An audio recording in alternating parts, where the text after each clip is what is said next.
O caráter do Eterno e a lei. Final.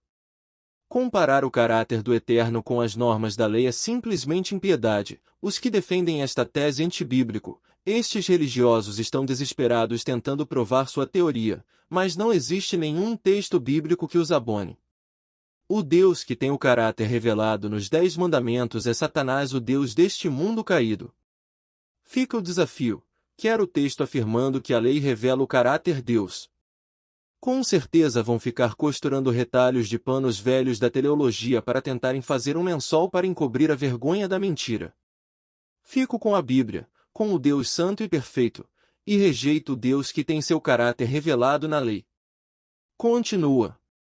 Autor, Eurias Rodrigues Carneiro. Já foi abordado em 2 tópicos a relação entre o caráter de Deus e a lei das pedras. Ficando bem claro que é incompatível o caráter do Eterno ser refletido na lei ou a lei refletir seu caráter. Na verdade, a lei reflete o caráter corrupto do ser humano, como vamos identificar por mandamentos em detalhes.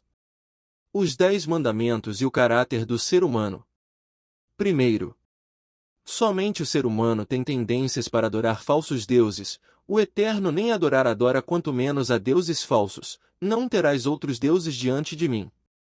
Segundo, somente o ser humano tem tendências para fazer imagens de deuses e santos para adorar, cultuar e dessa forma aborrecerem o Eterno. Somente o ser humano tem necessidade de guardar os mandamentos porque vivem em pecado e para o pecado. O Eterno não tem estas tendências em seu caráter. Não farás para ti imagem de escultura, nem semelhança alguma do que há em cima nos céus, nem embaixo na terra, nem nas águas debaixo da terra. Não as adorarás, nem lhes darás culto, porque eu sou o Senhor, teu Deus, Deus zeloso, que visito a iniquidade dos pais nos filhos até a 3ª e 4ª geração daqueles que me aborrecem, e faço misericórdia até 1000 gerações daqueles que me amam e guardam os meus mandamentos. Terceiro, somente o ser humano tem tendências de pronunciar o nome de Deus em vão. O Eterno zela pelo seu nome e não há outro Deus além dele para ser tomado em vão e não tem estas tendências em seu caráter. Não tomarás o nome do Senhor, teu Deus, em vão, porque o Senhor não terá por inocente o que tomar o seu nome em vão. Quarto, somente o ser humano tem necessidade de um dia para descansar de seus afazeres. O Eterno não cansa e nem se fadiga para descansar e não tem estas tendências em seu caráter. Lembra-te do dia de sábado, para o santificar.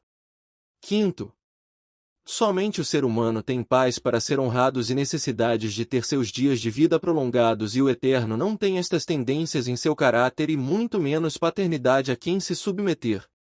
Honra teu pai e tua mãe, para que se prolonguem os teus dias na terra que o Senhor, teu Deus, te dá. Sexto, somente o ser humano tem tendências para assassinato e o Eterno não tem estas tendências em seu caráter. Não assassinarás. Sétimo, somente o ser humano tem tendências para adulterar e o Eterno não tem estas tendências em seu caráter.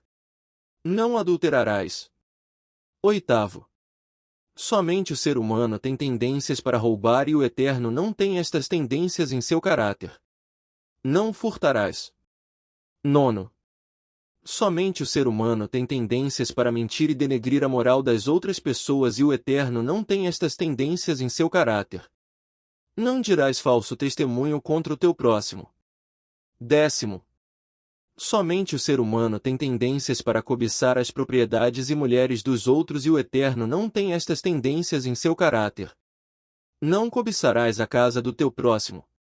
Não cobiçarás a mulher do teu próximo, nem o seu servo, nem a sua serva, nem o seu boi, nem o seu jumento, nem coisa alguma que pertença ao teu próximo.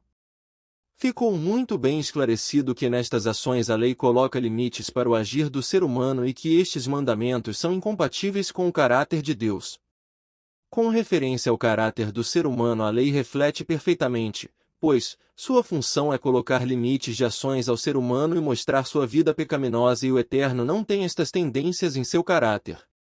Não creio em um Deus com tendências pecaminosas como estão divulgando nas igrejas de forma velada. Creio que o ser humano tem tendências pecaminosas porque já foram gerados em pecado e em pecados foram concebidos. O Deus que eu creio é perfeito, santo, puro, imaculado, verdadeiro. Em seu caráter nada há que a lei impute alguma falha e esta é a função da lei. A lei reflete o caráter corrupto do ser humano. O Deus que tem o caráter refletido na lei é o Deus que tem tendências pecaminosas. Autor: Eurias Rodrigues Carneiro.